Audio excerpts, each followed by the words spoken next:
Have you ever wondered why some business people are more successful than others? Welcome to the Mentor List, a source of sound advice with your host, David Lewis. The Mentor List specialises in interviews with top business minds. Listen to their stories, list their habits, and most importantly, gather their advice for your career. This is the Mentor List. Hi, welcome to the show. Today we're having a chat with Jo Mikleus. Jo has more than 25 years experience in banking and business. She was most recently the head of global subsidiaries at ANZ and was responsible for the bank's largest multinational clients doing business here in Australia. In addition to her executive role, she has been also a director on the board of ANZ Bank Vietnam. Jo was the ANZ Bank Chief of Staff to CEO Mike Smith, overseeing Mike's involvement in external activities such as the B20, FSI, IIF and Male Champions of Change. Internally, she drove the CEO's strategic priorities, development of the bank's social media strategy, and also oversaw the development of ANZ's market-leading flexibility, diversity and inclusions policies. She travelled to Silicon Valley on 2 occasions with the board and management board to keep abreast of innovation and inform the bank's response to digital disruption. She's on the Melbourne 4.0 task force, helping Greater Melbourne prepare, act and embrace the accelerating speed of innovation and disruption.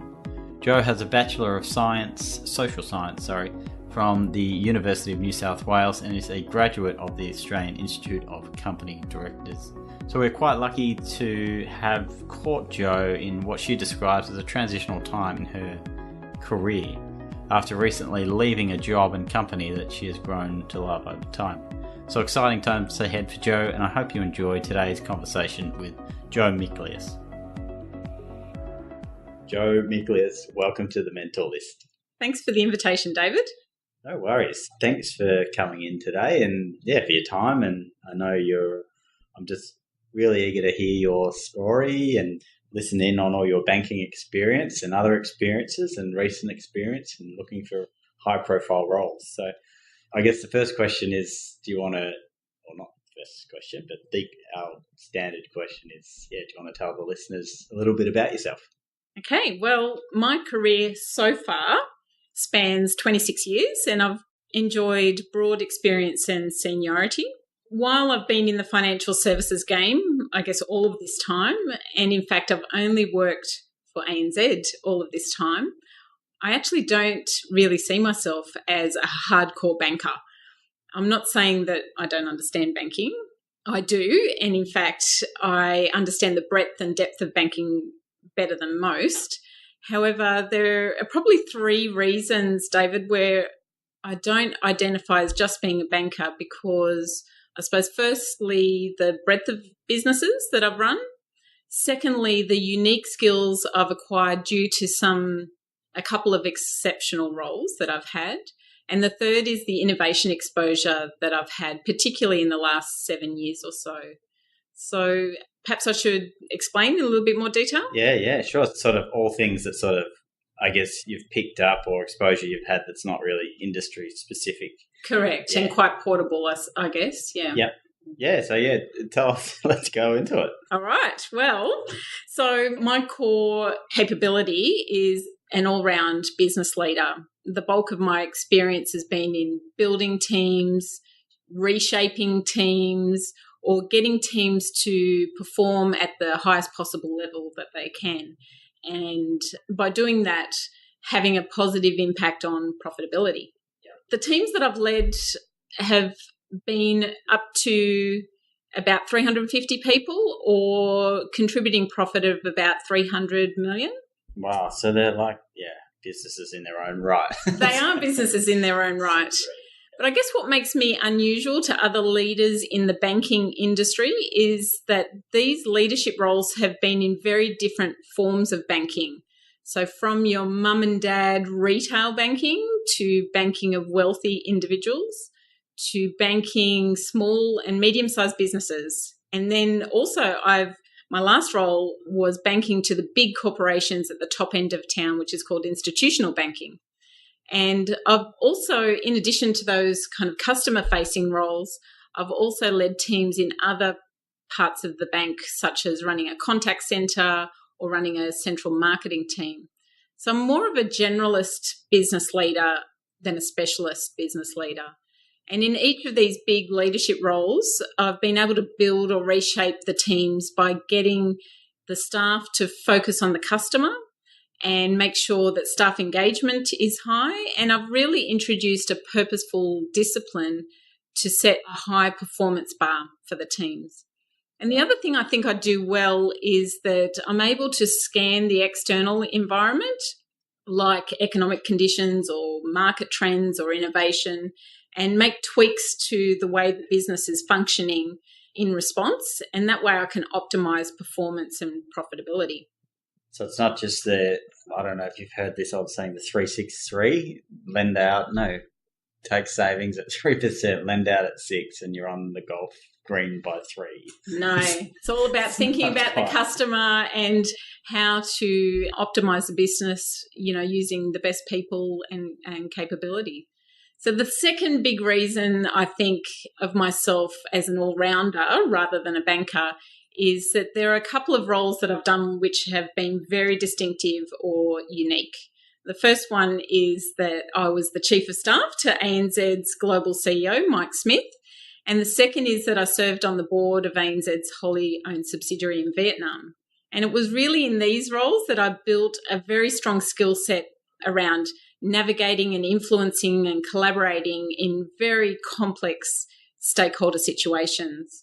So outside of the bank, in those roles, I built relationships with the most senior levels in business. So, top tier CEOs, top tier company directors, ambassadors, high net worth individuals, relationships that I've been able to maintain to this day. Inside of the bank, I was involved and across everything. So from board meetings to strategy to talent and succession planning to mergers and acquisitions to preparing for annual results and investor discussions, and I could go on and on.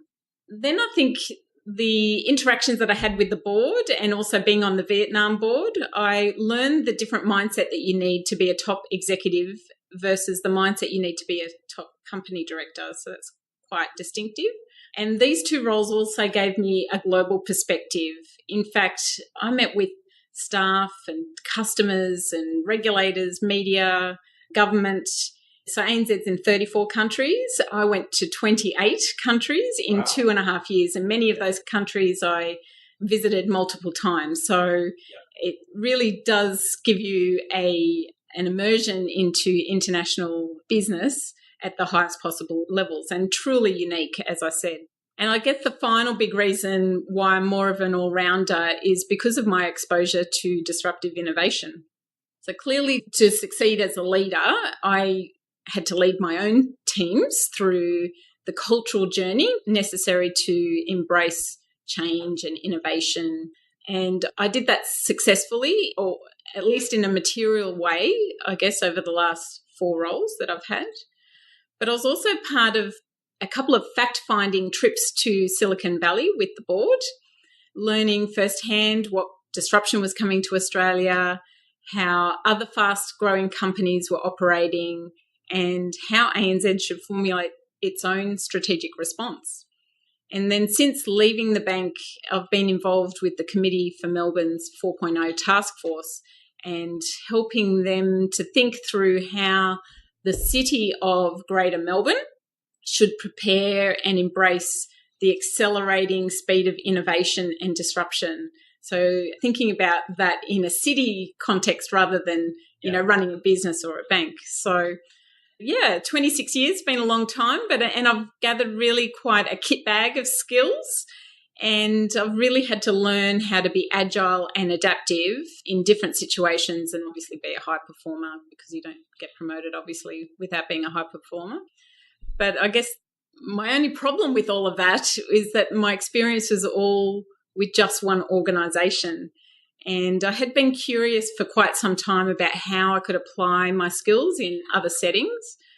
So last year was an interesting year, and after some deep soul searching, I made the bold move to step outside the comfort of the organisation that I loved and that loved me, and, back myself and my capabilities and experience into an arena that will be outside of banking. So, so that's... And here you are, and now you're available for coming on the show. And correct. So just before we sort of talk through, I guess, the aftermath of the bank, I just wanted to go back and... Sure. So just, what was Mike Smith like to work with? He's obviously got a very big public profile. Now, what was the guy like? You're dealing with him on a day-to-day basis, and I imagine it's some pretty tense times and fun times here and there. Yeah, absolutely. So to your last point, he's absolutely a fun guy, likes to have fun, but, it's a serious business being the CEO of a top 3 ASX listed company. And so my role as Chief of Staff is a serious role as well. So, the standards are, relentlessly high and unforgivingly high, but I guess that's the nature of the beast. He was, an incredibly knowledgeable banker and probably the most connected, relationship guy that I've ever met. So we would often go to a place like Hong Kong or China or somewhere else in the world, and we'd be meeting with billionaires that most people don't get access to, and they would be embracing Mike, and I'd ask him afterwards, how did you get to know this person, or how did you build up a relationship? And he would talk about relationships built over 30 years of kind of intersecting with each other at various points of their respective careers. But he had the discipline to maintain those relationships and those networks. And I guess it really came through in that pinnacle role of being a CEO of a multinational bank.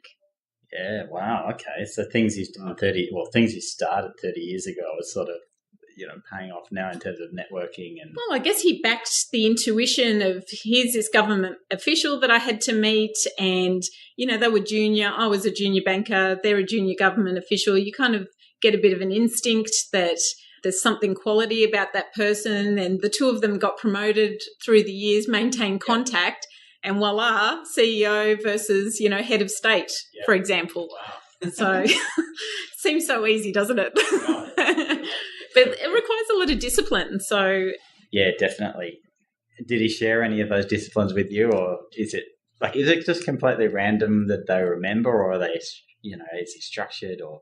No, he's definitely got some structure about it, but then also opportunistic. If you're in country and, you tend to look up the people who, are there and are in your contacts or whatever. Yep. Wow. Okay, so 28 different countries you said you visited. I have been to 28 countries. This is over 2.5 years. Okay, so is that sort of with Mike, or so you're basically on a world tour? Well, it's kind of juggling everything because, as I said at the outset, you're kind of across everything while juggling being on the road, or, you've got board meetings happening and that kind of thing. So it's a very multi-dimensional role. And you very quickly work out where to go deep and where you can because you can't go deep on everything. So you built up a good instinct about what to make sure is right. And where you can kind of rely on experts. And I imagine being that mobile, because I really like coming in, having routine, but if you're travelling that much, that sort of gets a bit disrupted. So how did you find being on the road so much, and how did that affect your routine and, I guess, being able to perform the role? Well, it was just part of the role. So I guess from a personal perspective, I've got a family, a husband and 3 children, so it was absolutely a family decision for me to take this role, because frankly, when I was on the road, everybody back home had to step up. They had to fill the gap of maybe the jobs that I was doing, or dropping people off or whatever. So it's absolutely a family decision. So that's number one. And secondly, you just adjust to the routine not being a routine. So there are some things that are relatively predictable, like, board meeting on a Monday morning. If we're in country, the planning cycle. You have a bit of a cycle in the CEO role. You have a bit of a cycle to your year around the annual results because you've got to report to investors and, there's media around that and so forth. So there is a bit of a cycle to the year. But then other than that, you've probably got to view a year to a year and a half in advance at a high level where you're going to be, what you're going to be doing.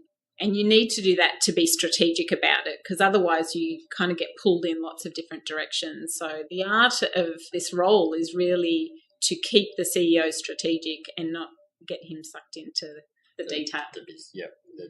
The urgent stuff, whatever that is. So you mentioned family before, and so we were chatting before we started recording, I guess, to balance that out with, getting the family to step up. And you were mentioning a story when you were in the branches and you actually had your baby with you. So this is sort of obviously, I guess, the opposite to what you've gone through there. Yeah, do you want to talk through that move and how that sort of integrated family and the decision? Yeah, so my life, if you like, with ANZ has not been continuous, and I did have a break when I was having children, but I was asked to come back when I was 7 months pregnant with my third child, and I guess after we got over the fact that I was 7 months pregnant and about to have a baby, my boss at the time was really forward-thinking in his approach, and what we agreed was that I would come to work with my son 2 days a week and I would work from home 2 days a week. And so Tom came to work with me for the first 5 months of his life, and thankfully he was a good sleeper, so I was able to be quite productive. But, that was, well, he's 14 and a half now, so that was almost 15 years ago, and it was flexibility in its very earliest form. And so I was a bit of a role model for flexibility in the bank. Because ANZ's really known now for, their flexibility and supporting, in particular, women of industry and women in banking. And absolutely, yep. And men who want to be flexible as well. Yes, yeah, of course. Don't forget about the guys. No. Cool, okay. There was one other thing which I had to ask you about. It's not really related to anything we used to talk about, but it's an amphibious vehicle. You told me the story of that. Can we share that? Because it's just something I just remembered from our chat. What would you like to know about the amphibious vehicle? Well, can you tell me about how you went on it and Well, yeah, it's sure. not related to anything. It's just really interesting that. Well, so there's this New Zealand company who have created an amphibious boat. Yes. And Mike happens to own one of these boats, and it's amazing. And I've been on his boat. So basically you drive it out of the garage, drive it down to the water, and then you drive it in the water and then you kind of zoom off. It's unbelievable. But this is created by a New Zealand company. Yeah. And, they're exporting into Australia, and, it's just one of those. I mean, there's such interesting businesses in Australia and New Zealand, and it's just, I think it's amazing. One of the perks, I guess, of, the CEO role, where you can have, you can take your amphibious vehicle out on the weekend if you're in town, I guess. I just thought that we'd share that. I just couldn't let you get away without just sharing. Yes, thank you, David. No, sorry. So let's get back to your story. Okay, so 26 years in the bank, but you're not a banker. So let's talk about, that's a huge decision, and maybe talk through. I know you sort of touched on it briefly, but, where you are now. I mean, I can only imagine it would have been quite nervous decision to make going into this, unknown territory. Yeah, so it's a lot to think through, I suppose, because, it's not just me, I'm an integral part of our family. So it's not a decision that I took lightly. So it was the end of last year that I finished with ANZ, and I think the technical term of what I'm doing now is in transition. But look, David, I'm not sure what I imagined this period to be like, but I'm actually having the most empowering conversations with people that I admire and respect. So I'm reaching out to my network that I've built, over this time. and I'm generating job opportunities for myself, and I'm looking for CEO roles and also to complement with a company directorship if I can. And yes, it's been an unexpected and wonderful experience, I think. I'd have to qualify that to say on most days, because not every day is, sunshine and rainbows, but it's almost like a confidence thing too.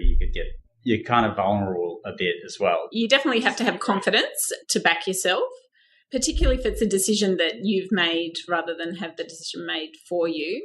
But, I don't think, while I've had a really great career at ANZ, I suppose, in some ways you kind of get a little bit shepherded into roles because it's dependent on roles being available. You've got a good sponsor as a line manager. There's a lot of variables, and you end up sometimes in roles that perhaps were not part of your career plan. I never had a career plan, but, you might not have imagined yourself to be in. So now I'm kind of doing some blue sky thinking about what it is that I want to achieve, in the next 26 years. Yeah, great. And I guess, are you finding that it moves quite slow now that you're out of, I guess? Yeah.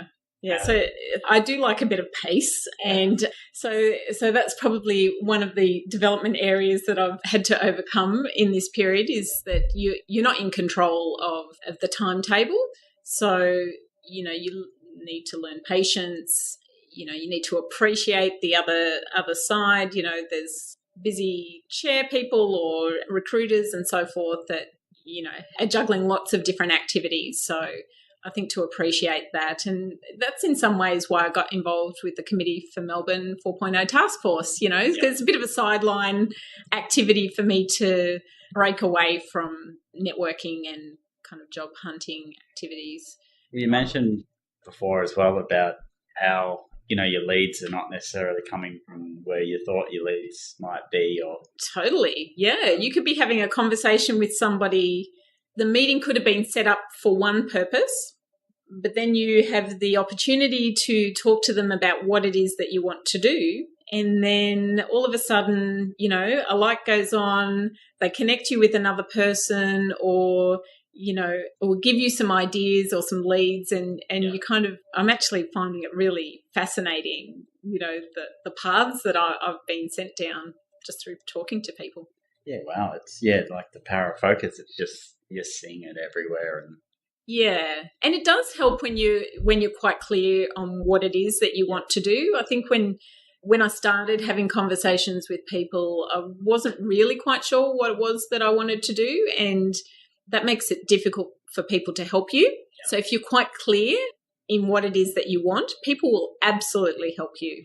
And how have you found this clarity? Was this before you've left the bank, or is this sort of this process you've gone through? It's been a bit of a process, I must say. I was sitting on the fence a little bit to start with. I wasn't sure whether I was going to get out of financial services or stay in. I wasn't sure if I was mobile or not. So, through the last few months, I've really been able to think through whether I'm mobile. Well, I'm not mobile at the moment, so and yeah.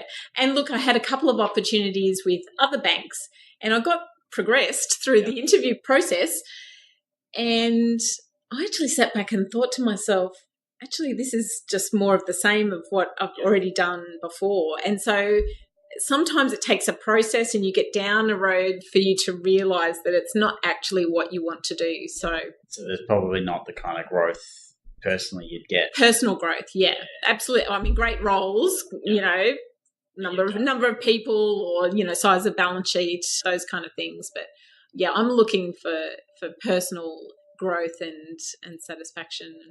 Would be hard. I'm just thinking, chief of staff role, because you're so involved in everything at that level.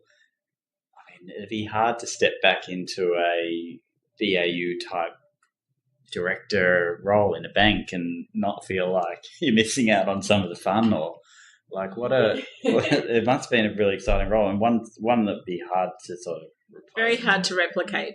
I think going in, I always knew that it was, a 2 to 3 year gig. So number one, you always know that you're going to get a window into something that you're going to have to move away from. But it's still brutal when you go back into, more of a BAU type role. Yeah. It's an adjustment. So just some of the habits that you found sort of, in your time at ANZ or personally that have contributed to, landing, this career of success and these roles that have ended up being massive. I guess some of the things that I've done is, you always come across roadblocks along the way where, somebody more senior than you thinks you're not ready for a promotion, or, maybe you won't be suited to this area of the organisation. And I think that, if you really are confident about your capability and your experience, and you've got other people as well telling you, sponsors and supporters telling you that, just like a watercourse, there are other ways around the roadblock.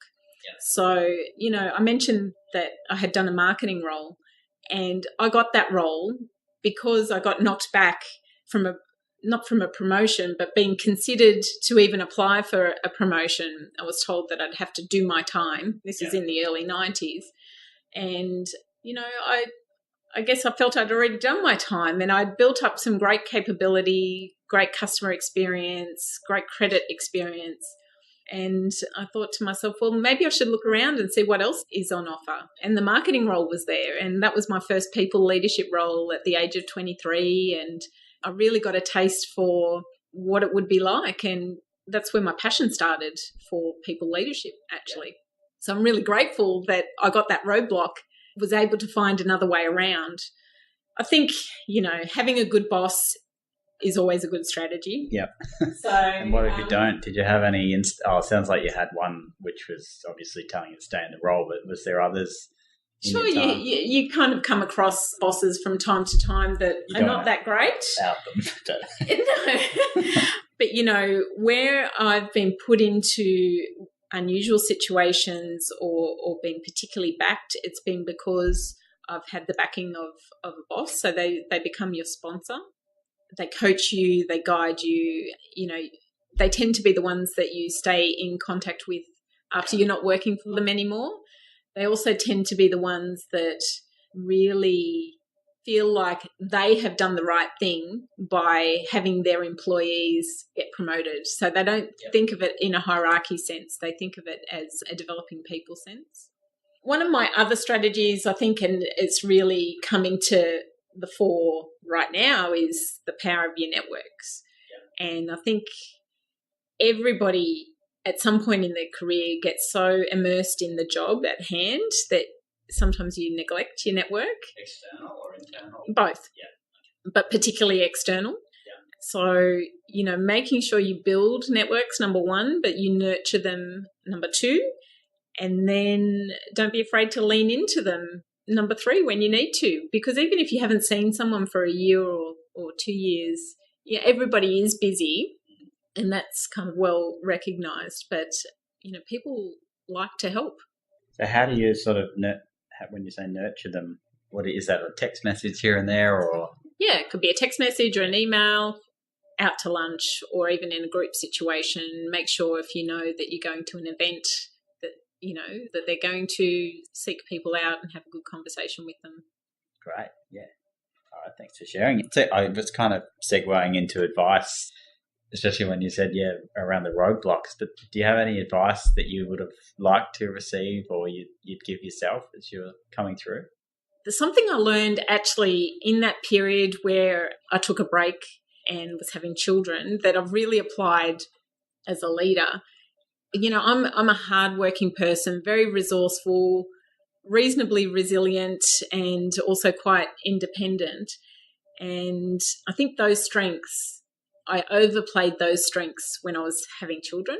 So the way that played out is, I was juggling 3 babies, basically, working part-time, had a husband who had a long commute, and, I rarely asked for help. And when I was offered help, I never took it. So I can't even believe now that I'm saying these things that I was in that place, I must have been mad. But nobody's got a cape on their shoulders. There's no superheroes out here. And I think to be a great parent and to be a great leader, you need to seek support and you need to allow yourself to be supported. So I'm really grateful in a way that I learned that at that time, because I've been able to apply that as I've gotten bigger and bigger leadership roles. Yeah. You definitely can't do everything yourself. I mean, I don't know what I was thinking. And so how did you so I guess, is it just through, I guess, wearing down over time that you're trying to do everything? And like, how did you come to that realization? Yeah, I think I did wear myself down and I was tired. I was grumpy. I didn't like, how I didn't like how I was presenting. So. And just sort of, a few of the other standard mentor list questions around, was there a quote that you think of to share with the listeners? Yeah, so I've got one that's on my computer. I put a little Post-it note on my computer at home and I put it on there not long after I left ANZ, and it's a quote from the author Malcolm Gladwell. And the quote is, "Nothing of consequence gets accomplished without courage." And I like it because of the many things that I've done, and I've had to have courage to, bring my son with me to work, to relocate the whole family to regional Australia, to embrace some of the unknown and take jobs where I might only be 50% qualified for. So I think that's quite reflective of the things that I've done in the past. But I think more importantly, and the reason why it's probably on my computer, is that it is inspiring me as to what the future is going to look like. So I don't really have a desire to be average. Yeah. So this quote really reinforces to me that if I'm going to achieve something of consequence, I actually need to have the courage to back myself to be different. Yeah, great. And what a handy thing to, I guess, read every day or whenever you're at the PC. And if I'm having a bad day or a knockback or whatever, I can go back and think about the big picture and what it is, what's the end goal I'm going for here. Because it is, it's a tough part of the market just from a numbers perspective. If you're looking at, let's say, ASX-listed CEO roles, there's only so many ASX-listed companies, and then there's only so many that are of a certain size and significance. So, from a numbers perspective, it's the top end of town. So they're not.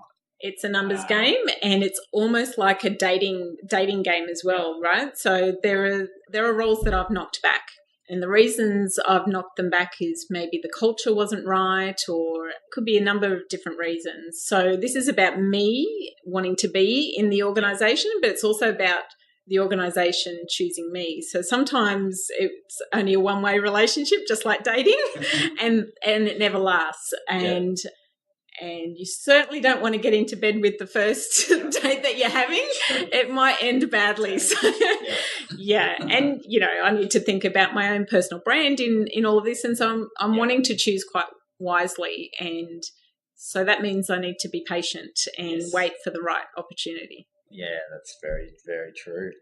Wow. Because you mentioned that before around starting to build that patience. And, when you're out of the machine, you realise just how slowly things really work. Sometimes when you're in the big corporates, it's, you don't notice. But okay, so thanks for sharing that.